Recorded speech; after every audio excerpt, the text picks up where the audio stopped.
몸이 다시 사는 것과 영원히 사는 것을 믿습니다. 아멘.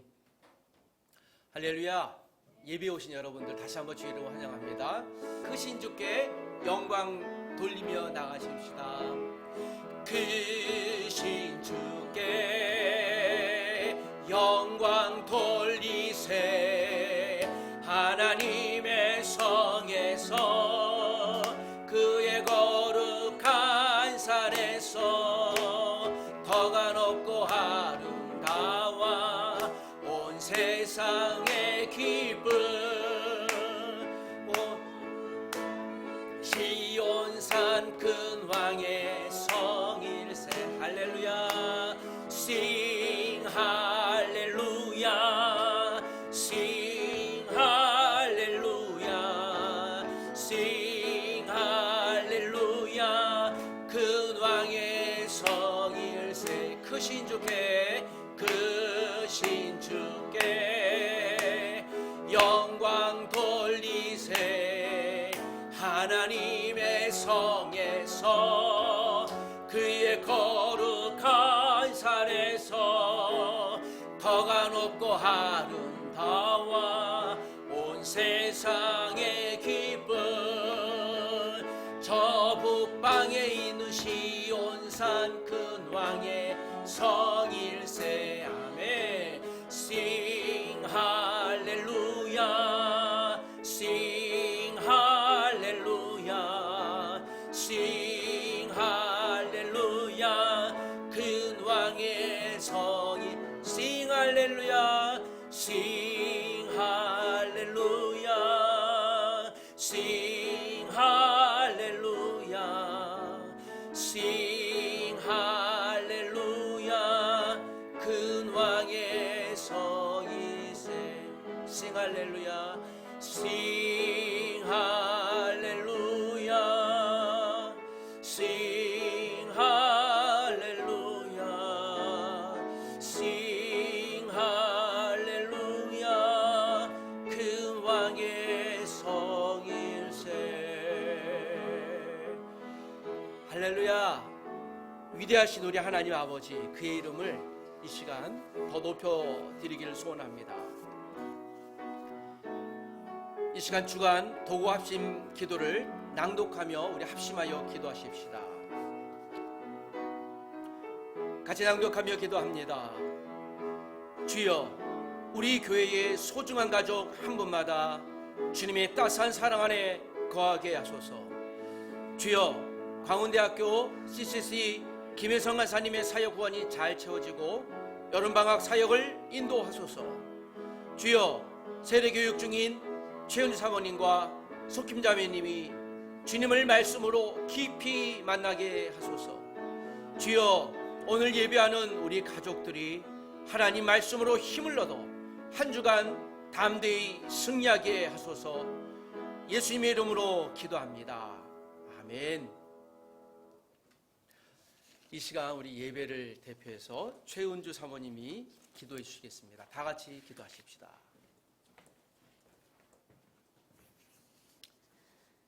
기도하시겠습니다. 사랑의 아버지 하나님, 가뭄에 단비를 주셔서 곡물이 다시 살아나게 하시듯 지난 한 주간 저희들을 인도해 주시고 보호해 주셔서 감사합니다. 일상에서 요동치는 저희의 마음에 주님이 함께 해 주시지 않았으면 견딜 수 없었습니다. 말씀으로 잘 견디고 인내하게 해 주셔서 감사합니다. 그렇지만 여전히 반복되는 죄의 문제를 해결하지 못하고 갈등했던 저의 연약함을 이 시간 용서하여 주소서. 하나님 아버지, 이제 대학은 한 학기를 마무리하는 가운데 있습니다. 이번 학기는 대면 수업과 대면 예배로 돌아서면서 많은 학생들을 만나고 새로운 일들을 시작하게 하셨습니다. 특별히 찬빛 미디어 선교센터를 지난 1월부터 시작하여 6개월의 수고와 땀으로 잘 만들어지게 해주셔서 감사합니다.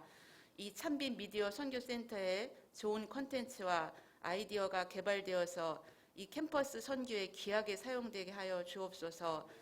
찬빛 더함교회에도 두 번째 전도 예배를 마쳤는데 하나님께서 저희 교회를 통해서 영육이 성장해야 할 성도들을 보내주시고 우리의 생각을 뛰어넘는 하나님의 계획들을 우리로 보게 하여 주옵소서. 또한 우리의 사역의 열정이 더 넘치도록 하나님 인도하여 주시기를 원합니다.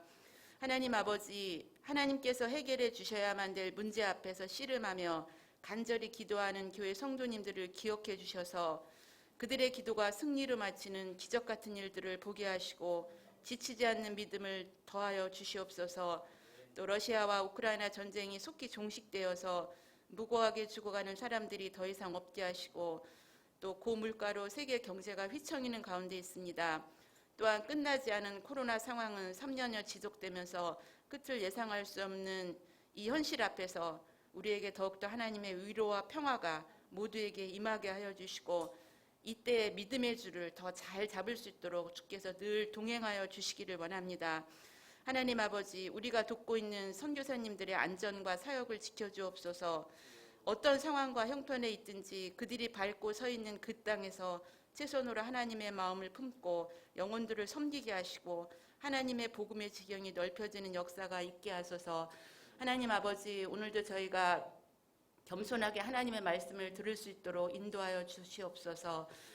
목사님을 통해서 주시는 말씀이 또 우리 한 주일을 살아가는 하나님 힘 있는 역동력 있는 말씀이 되도록 하나님께서 인도해 주시고 또 듣는 저희에게는 하나님 앞에 또 집중하여 간절한 마음으로 그 말씀을 받아들이는 귀한 시간 되도록 성령께서 이 예배를 주관하여 주시옵소서. 감사를 드립니다. 예수님의 이름으로 기도드립니다. 아멘.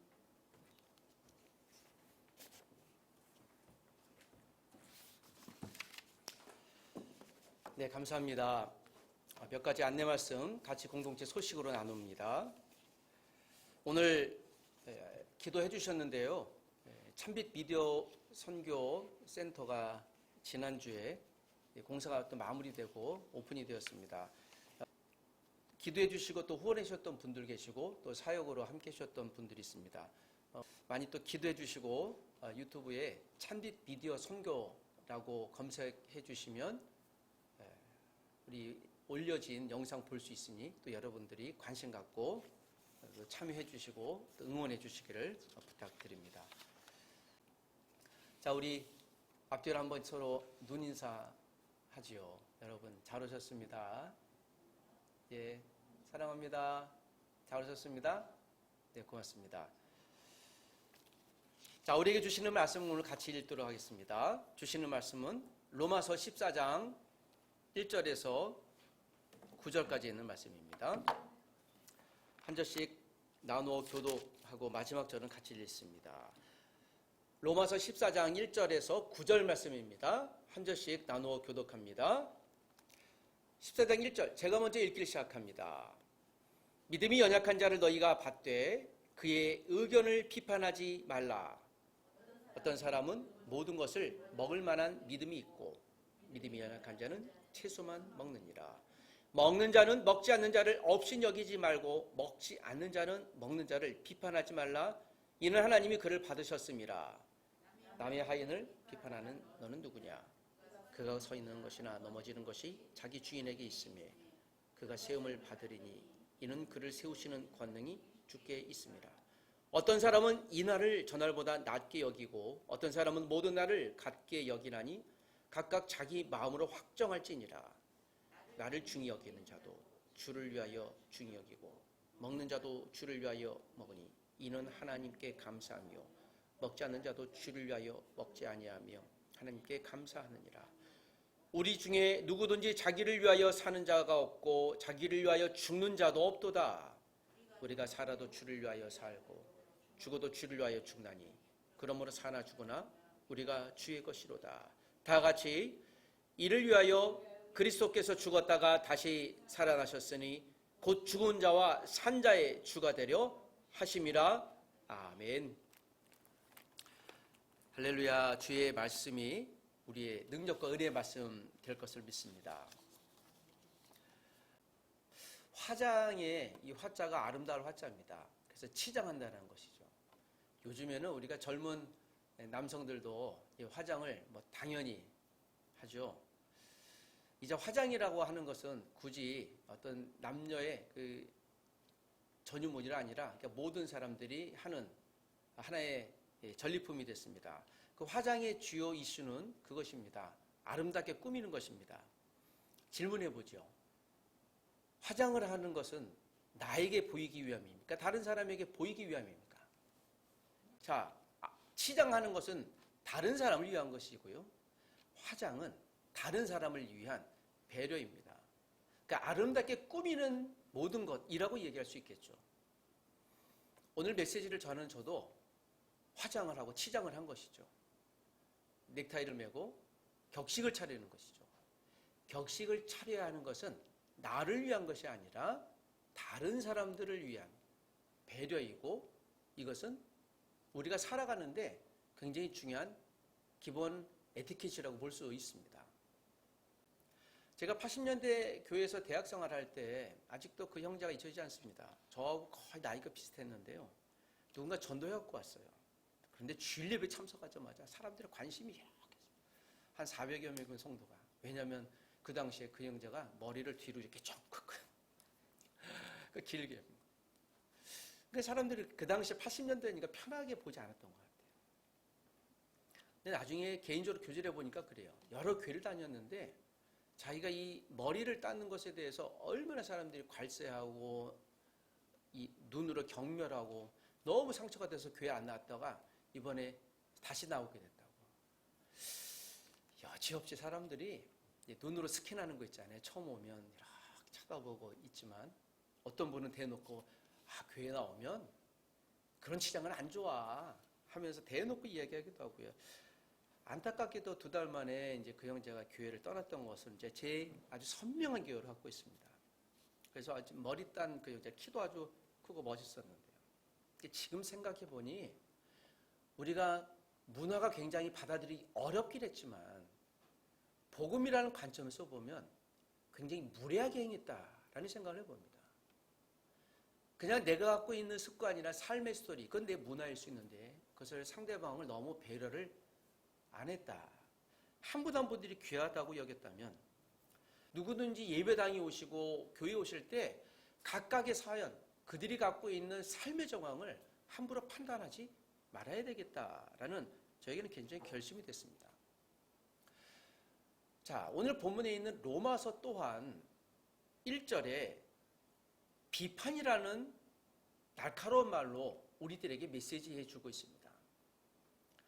이 로마서 안에 오늘 저의 간증이긴 하지만 누군가 교회에 왔을 때 그를 날카롭게 쳐다보고 거친 말도 내세우고 내가 갖고 있는 경험에 의해 새로 오신 분들, 새로운 사람들, 또 성도들을 조각하고 또 편집하는 이러한 문제가 로마 교회에 있었습니다. 사도 바울께서 로마 교회에 편지를 보낸 이유가 여기 있었죠. 자, 로마서는 1장에서 16장까지로 이루어져 있습니다. 오늘 본문의 이해를 조금 더 선명하게 돕기 위해서 로마서를 간단히 스캔해 보면 이 로마서는 바울 선생이 썼습니다. 그리고 3차 선교 여행 중에 고린도에서 로마 교회 편지를 썼던 것이죠. 바울은 로마에 언젠간 가야 되겠다는 그런 강력한 마음이 있었습니다. 로마 교회는 굉장히 이 당시 신비한 교회였는데요. 목회자가 없었어요. 그런데 자발적으로 생긴 교회예요. 그런 교회들이 몇몇 있긴 했습니다. 추측하건대 사도행전 2장 10절에 마가의 다락방에서 모였던 수많은 사람들 중에 사도행전 2장에 보면 로마에서 온 사람들이 있어요. 그들이 신비한 성령님의 충만한 경험 체험을 하고 로마로 돌아가 자체적으로 세웠을 것입니다. 그때가 AD 약 한 33년에서 35년 사이 정도 돼요. 그리고 오늘 본문이 기록된 AD 57년이거든요. 그러니까 한 20여 년 정도가 흘렀던 상황에서 바울은 로마 교회에 편지를 쓰죠. 로마 교회는요, 일반 성도들이 목회자나 어떤 지도자 없이 세워진 자립형 교회였습니다. 신학적으로 크고 작은 문제가 다름이 있었고 혼동도 있었겠지만 여러분 20년 동안 목회자 없이 일반 성도들이 교회를 끊임없이 지킨 교회는 얼마나 성도님들이 열심히 했겠습니까? 1, 2년 할 수 있어요. 그러나 여러분 지도자 없이 어쩌면 지금 이제 북한 교회나 또는 복음이 들어가기 어려운 교회들, 즉 이슬람권에 굉장히 숨어있는 교회들, 그런 교회들, 로마서에 마치 그와 같은 어려운 상황에서 교회를 세웠던 분들입니다. 한 20여 년, 25년 정도 지난 다음 본문이 기록되어졌던 것이죠. 로마서 교회의 대부분의 사람들은, 대부분의 사람 출신이 어디예요? 로마겠죠. 여러분 AD 57년이라면 번뜩 생각나는 그 로마의 그 아주 신비스러운 이상한 황제 누굽니까? 네로 기억하시잖아요. 그가 시 한 편을 쓰기 위해서 로마에 불을 질러서 3분의 1을 타버렸잖아요. 그럼 시 한 편을 멋있게 썼어요. 그가 지금 보면 과대망상증, 편집증에 심리적인 문제가 있었던 사람인데, 지금에서 보니 그러다가 그 모든 것들을 그가 안 되겠다. 왜냐하면 이 원로원의 공격을 받아서 위협을 받으니 그걸 기독교인들이 했다라고 우기죠. 왜냐하면 로마의 이 당시 로마서가 기록된 당시에도 그랬지만 로마의 대핍박을 로마인들이 정당화할 수 있었던 것은요, 기독교인들은 좀 이상한 집단이라고 사람들이 격하했어요. 그 중에 하나가 기독교인들은 식인 풍습이 있다고 사람들이 왜곡 해석했죠. 그러니까 정보 왜곡 해석이에요. 왜냐하면 예수님께서 뭐라 그랬어요? 이 잔은 나의 뭐다? 피다. 이 떡은 나의 몸이다. 마셔라. 그러니까 이것을 제대로 해석하지 않고 왜곡 해석하면서 야, 저기는 식인, 심지어는 유아도 잡아먹는데 뭐 그런 얘기를, 저기 이상한 집단이야, 사이비 집단이야, 사회적으로 매도하고 도태했던 것이죠. 여기에서 우리가 알 수 있는 사실은 우리가 지난 시간에 배웠었죠. 예수님의 부활을 어떻게 했어요? 왜곡했죠. 돈 주고. 사단이 하는 일이에요.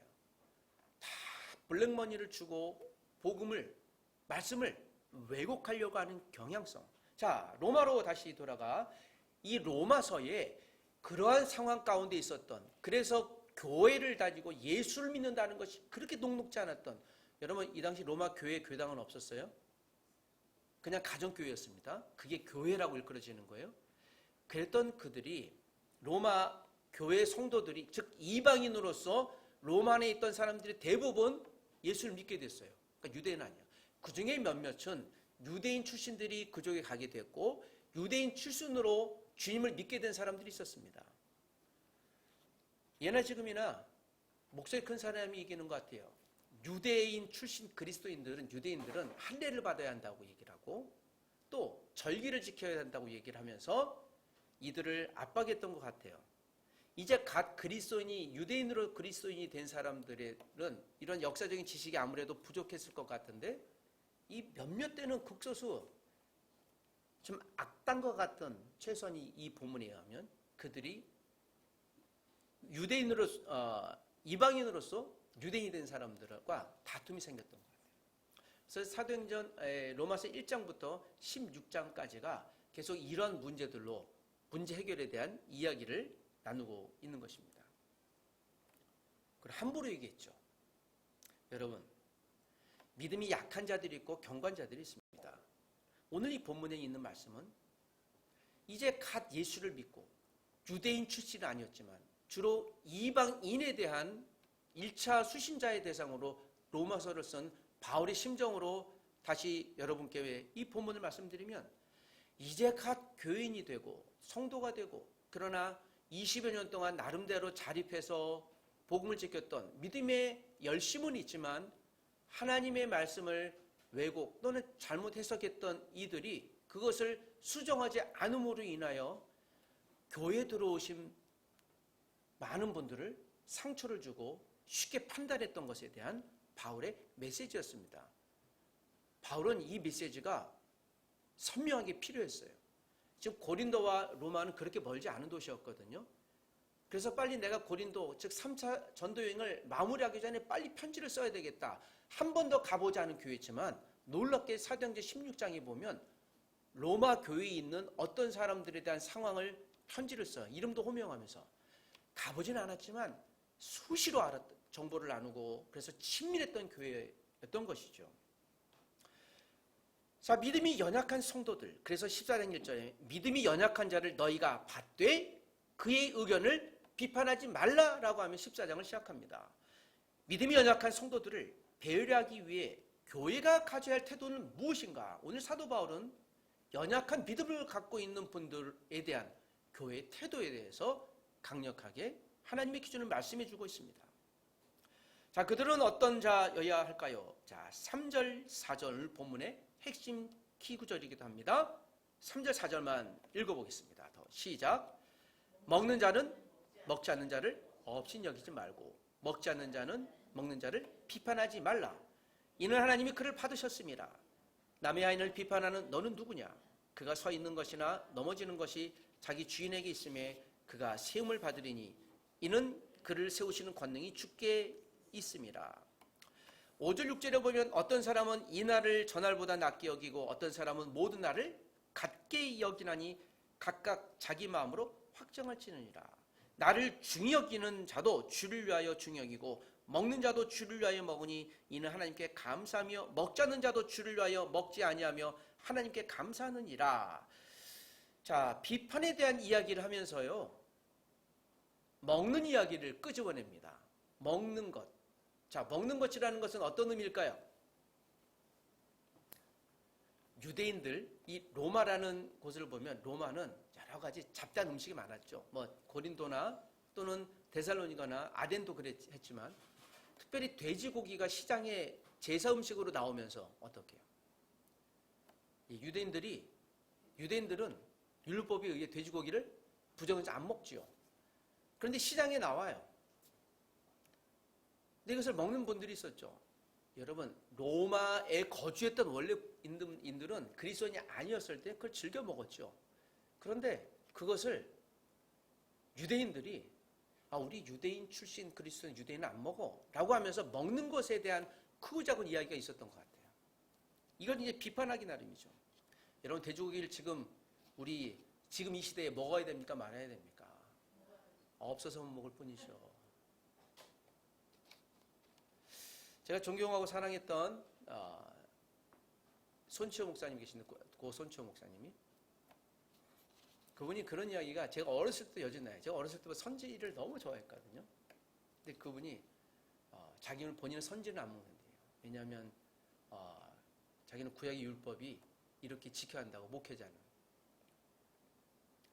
그러나 성도님들이 선지를 먹는 것에 대해서는 자유하라고 얘기를 하는데요. 두가 좀 그래서 그다음부터 많은 성도님들이 선지를 못 먹어요. 목사님 옆에서는. 제가 보면서 목사님이 성경 해석에 대해서 배려를 해주려고 애쓰긴 했으나 본인의 스타일, 즉 이 율법주의적인 경향이 그 당시에 많았던 것 같아요. 성경에서 온전치 않은 것이죠. 비판하려는 것이 아니라 그 당시 문화를 그렇게 입고 있었던 것이죠. 그래서 1절에 바울은 다짜고짜 거의 결론적인 말씀이 14장 15장에 바울이 이제 결론적으로 말씀하시는 건데, 비판하지 말라는 얘기를 드려요. 여러분, 우리가 비판해야 될까 말아야 될까요? 판단해야 될까 말아야 될까요? 하지 않는다라는 건 위험한 얘기예요. 비판하고 판단해야 될 대상이 있어요. 정죄해야 될 대상이 있어요. 누구에 대해서? 무엇에 대해서? 죄에 대해서는 정죄하지 아니하면, 침묵하면 우리가 같은 사람들이 돼요. 죄를 저지르는 것을 보고도 뭐 그럴 수 있지, 또는 그거는 그냥 내 일이 아니니까 관둬야지. 자, 이러는 순간 우리는 거기에 동의하게 되고 같이 합주하게 되는 것이죠. 성경은 여기에 대해서 바울의 말을 빌리면 비판하지 말라라고 하는 것은 연약한 자들에 대한 비판이에요. 자, 무슨 얘기일까요? 비판하지 말라라는 말을 원어로 보면요, 논쟁의 여지가 있는 사항에 대해서 비판하지 말라는 거예요. 이들은 유대인들과, 유대인 출신 그리스도인들, 또 로마인 출신 그리스도인들이 모여 있으니 돼지고기를 먹어야 되나, 또 음식뿐만 아니라 유대인 출신자들은 절기를 지켜야 돼요. 뭐 유월절도 지켜야 되고, 그럼 뭐 다 지켜야 될까요? 초막절도 지키고 다 지켜야 될까요? 지키는 사람도 있고, 또 문화가 아닌데 안 지키는 사람도 있죠. 우리가 여러분 추수감사절을 11월 셋째 주에 보통 지킵니다. 10월 달에 하는 사람도 있고 9월 달에 지키는 분들도 있어요. 어느 것이 맞을까요? 추수감사절날 여러분, 우리가 원래 어떤 음식을 먹어야 됩니까? 네, 미국의 전례에 의하면 켄터키를 먹죠. 그 고기를 먹는데, 우리 한국에서는 네, 엄밀히 얘기하면 그건 미국의 전통일 뿐이죠. 우리가 그거 할 이유가 전혀 없어요. 그건 그들의 청교도들의 전통이에요. 다만 아름다운 전통이어서 교회가 수용할 만하면서 세계 교회가 수용했었죠. 그래서 어떤 교회는 그것을 9월달에 하기도 하고 한국에 보면 추수를 10월달에 하잖아요. 과일 나올 때 그때 하기도 해요. 그건 그들의 취사 선택입니다. 성찬식을 할 때도 막걸리에 흰 떡을 하는 교회도 있어요. 그건 우리 상황이 굉장히 적절할 수도 있는 것이죠. 뭐 그건 그들의 신학적인 다름일 수 있습니다. 그런데 이걸 갖고 우리가 왜 그래라고 비판하면 안 되죠. 제가 성찬식 굉장히 당황했던 것이 방금 언급했던 기독교 장로회 측에 명동에 난 교회인데 성찬식이 보니 진짜 막걸리가 나오는데 그것도 이만한 잔에 나와요. 이걸 어떻게 해야 되지? 근데 떡은 또 한국의 전통 떡 또 백설기예요. 이런 백설기 먹어보시면 어때요? 쉽게 안 넘어가고요. 먹어야 돼요. 먹는데 입에 걸려갖고 막 이러고 있고 그래서 제가 어머, 야 이거 참 난감하다. 저는 안 먹었어요. 그래서 뭐 이런 교회가 있어 그랬는데 제가 나중에 설명을 듣고 이것도 괜찮겠다. 다만 양은 좀 줄이자. 이게 뭐지? 자, 우리가 비판의 대상이 아니에요. 그건 다름의 대상인 것이죠. 그러나 여러분, 죄에 대해서 비판과 정죄를 여지없이 날려야 될 것은 그리스도의 책무예요. 주님이 여기서 참지 않았거든요. 그래서 이것을 구별해야 돼요. 근데 여기서 연약한 자들은 누굴까요? 마치 그런 습관들인 것이죠. 여러분 돼지고기를 먹든 말든 그 먹는 사람은 자유입니다. 이때나 지금이나. 또 어떤 절기를 지키는 것, 여전히 초막절이나 여러분 다른 절기들을 지키는 사람들이 그걸 갖고 여러분 절기를 지키는 게 의미가 없어요. 우리가 주님이 오심으로 다 율법을 완성하셨기 때문에. 그러나 그런 배경의 사람들하고 야, 너 왜 절기를 지켜? 그러니까 악한 것이야. 아직 이 사람들이 성장하지 못했기 때문이에요. 성숙하지 못했기 때문이에요. 그래서 그것을 논쟁의 여지가 있지만 그것이 변화되기를 원하지만 기다려라는 말인 거죠. 기다리지 못하고 열심히 싸웠죠. 여러분 이 글을 쓰고 있는 고린도 교회도요. 아주 그냥 직살하게 싸웠어요. 고린도 교회 유명하잖아요. 파당 만들어서 아볼로파, 게바파, 심지어 그리스도파까지 만들어서 파당 만들었잖아요. 아마 그런 배경이 있었던 바울께서 고린도 교회 상황을 충분히 예측하고 로마에 있는 교회도 야 이거 이러다가 고린도 교회를 꼴 나는 거 아니야? 이러면 안 된다고 급히 편지를 썼을 이유도 있었을 것입니다. 3절에 보니 먹는 자는 먹지 않는 자를 업신여기지 말라고 그랬습니다. 이건 유대인들에게 유대 그리스도인들에게 해주신 말씀이죠. 먹는 것에 대해 이 업신여기자라는 것은 경멸하다예요. 그러니까 혀를 끌끌 차고 상대 안 한다라는 거. 뭐 저런 사람이 다 있어? 하고 야 저랑 놀지 마 라고 하는 경멸을 얘기하는 거예요. 감히 교회에서 성도인데 그들이 하는 행동이 아직 성장하지 못한 사람들이 얘기를 해요. 그들을 감히 경멸하다니. 바울이 왜 이렇게 흥분하면서까지 얘기할까요? 모든 한 분 한 분들은 예수님의 십자가로 사신 바가 되었기 때문에 그래요. 논쟁할 여지가 여전히 있어 성장이 필요한 성도들을 비난하지 말아야 됩니다. 역설적으로요. 교회가 다른 연약한 사람들에게 피해를 줘서는 안 돼요. 본의 아니게. 우리가 좋다고 그래서 피해를 주거나 정당한 권리지만 때로는 그것을 놔두어야 될, 포기해야 될 여러 가지 이유가 필요한 것이죠. 제가 우리 교회 예배당 올 때마다 토요일 날 습관적으로 미리 예배당을 만들어요. 우리가 학교 강당에서 예배하면서 토요일 날 이렇게 만드는데요. 이 예배당을 준비하는 토요일 그 시간부터는 하나님의 우리의 공동체 하나님 예배당이 되는 거죠. 그런 예배가 끝나고 또 일상으로 돌아오면 이 대학에 강당이 되잖아요. 여러분 이것을 우리가 교회라고 일컫지 않죠. 자, 교회는 어떤 존재를 의미합니까? 교회는 예배당에 있는 저와 여러분 사람을 의미하는 것이죠. 아직도 그런 경우가 있는데 제가 이 교회당을 지금 강조하는 이유는 우리 성도님 여러분 부디 교회당과 교회를 반드시 구별해 달라는 저의 요청을 여러분께 말씀드리고 싶었습니다. 교회가 새로운 가족, 이방인들로서 그리스도인 사람들을 먹는 것 하나 가지고 경멸해서 공동체를 깨는 것은 하나님의 몸을 가르는 것이다 라고 이야기를 하는 것과 같습니다. 지금도 여러 논쟁이 있는 것은 이 교회 세습인데, 여러분 교회 세습에 대해서 절대 긍정적으로 보지 마십시오. 이것은 정죄의 대상이에요. 2019년에 제가 제일 황당했던 것은, 많은 목회자들도 그렇고요, 분노까지 했어요. 2012년 9월 1일 어떤 신문의 전면 광고에 시기가 무서운 죄라고 하면서, 당시 감리교에서 제일 큰 교회에서 그 목회자가 그 아들 목회자한테 세습을 해줘야 되는데, 세습을 해주는 것에 대해서 옳지 못하다고 하니 이건 시기 때문에 일어난 죄다라고 역설적으로 얘기를 하면서 그 내용에 그런 말을 썼습니다. 구약에는 제사장도 세습했으니 우리 목사로서 제사장이니 세습하는 게 정당하다 얘기를 하면서 정말 제가 아주 그냥 화가 났었죠. 화가 난 이유는 단연하네요.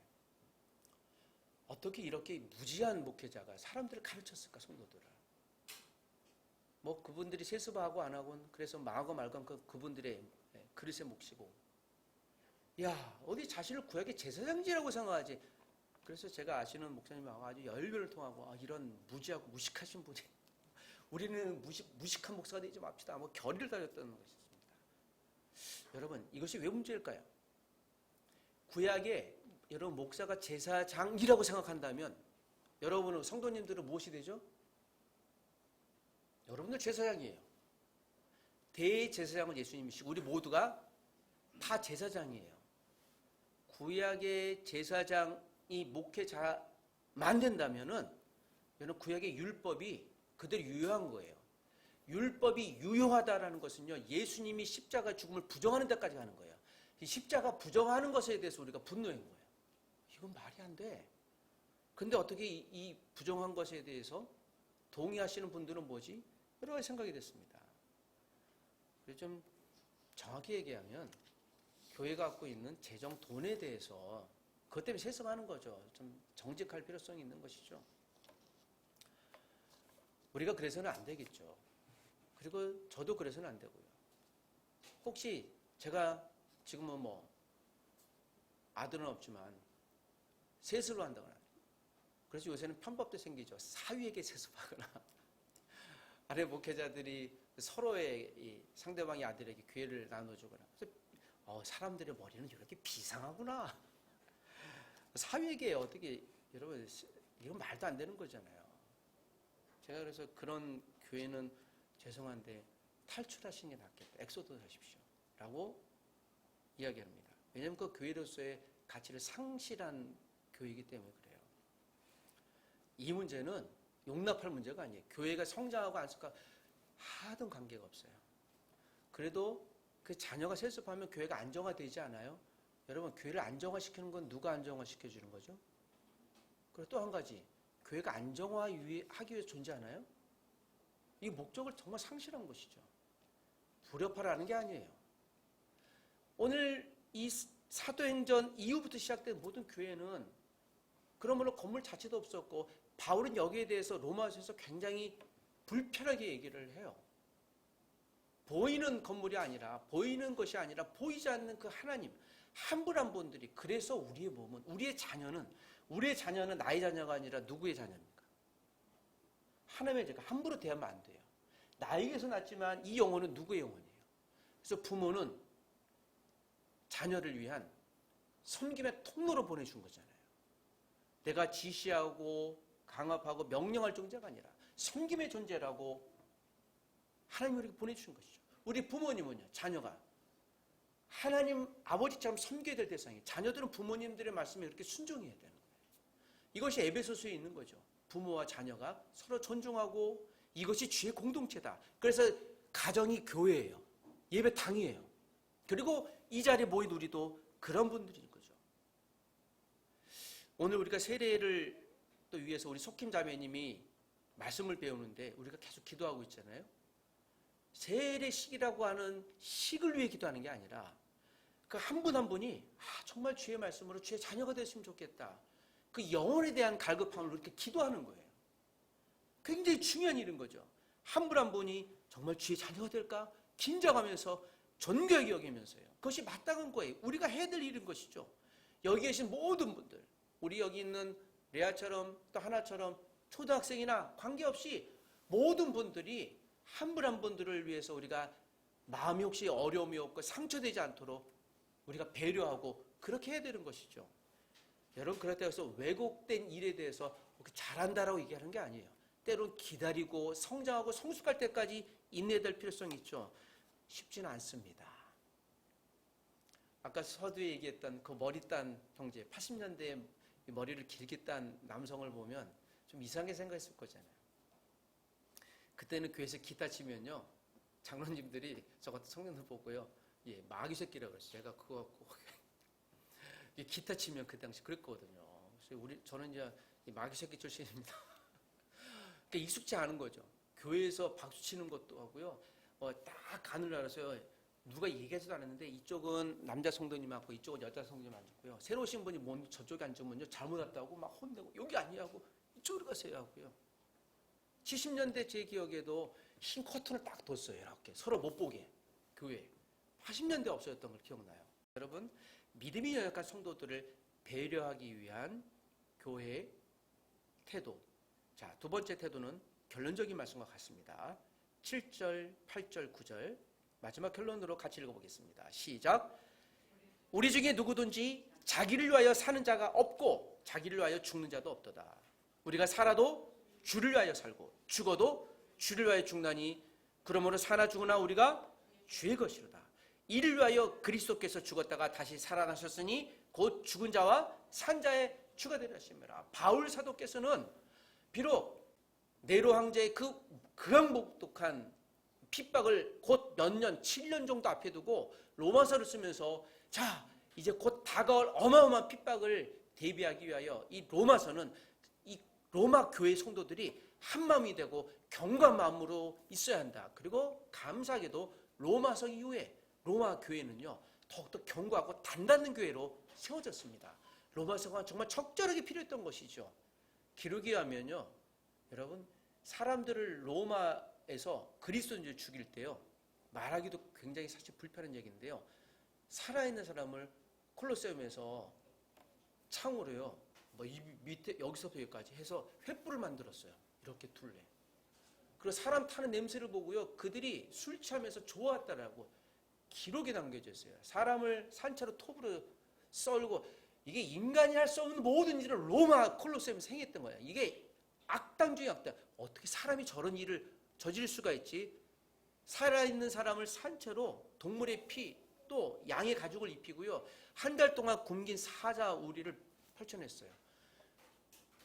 사람은 수십 명이 있는데요, 동물들 다 먹어볼 흔적이 없어요. 그렇게 죽어갔던 게 로마 교회 성도예요. 로마 교회는 정말 우리가 롤 모델로 그렇게 죽어야 한다는 것이 아니라 그런 빚진 마음이 있는 거예요.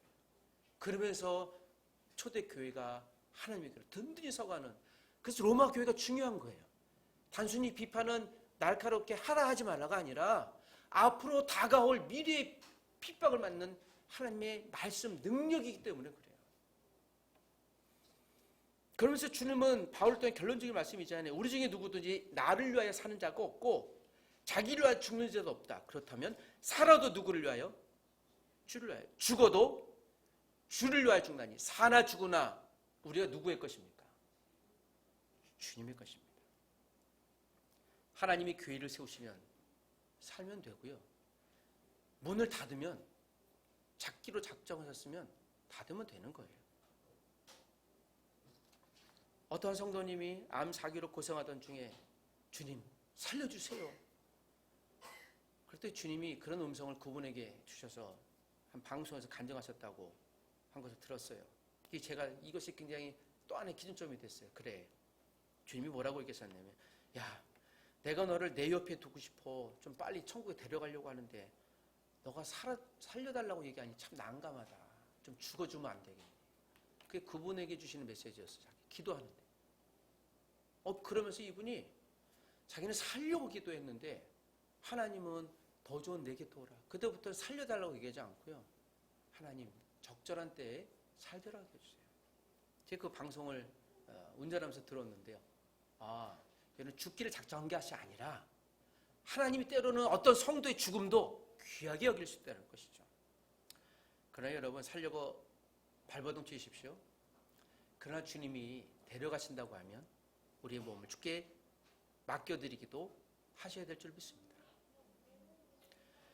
오늘 본문에 있는 이 말씀을 우리가 들으면서 로마 교회에 6, 7년 뒤에 있을 그 어마어마한 핍박을 이길 수 있었던 바울의 편지는 이제 로마 교회에 성숙하지 못했던 성도들에게, 비판이 있었던 성도들을 하나로 모으며 아름다운 믿음의 공동체로, 경관 공동체로 이끌게 하는 통로가 되어졌습니다. 지금 죽음 앞에 놓여 있을지라도 주님이 죽음을 선택하게 하시면 주님 앞에 우리 몸을 내어 드리시기를 부탁드립니다. 내가 공고하고 내 지갑이 비어 갈지라도 주님이 그 빈 지갑을 탈탈 털어 누군가를 도우라고 하시면 그 지갑마저도 내어드리는 것이 그리스도의 삶인 줄 믿습니다.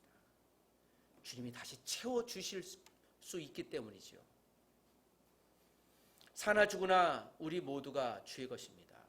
내 소유, 내 가족, 내 인생, 내 교회 모두가 주님의 것입니다. 주님이 죽게 하시면 기꺼이 죽음을 선택해야 하고, 주님이 살게 하시면 비참한 환경일지라도 믿음으로 견뎌내 주님의 증거자로 살아야 합니다. 주님이 살게 하시면 살고, 죽게 하시면 영원한 천국에서 다시 만나게 될 것입니다. 우리는 모두가 주님의 것입니다. 기도하십시다.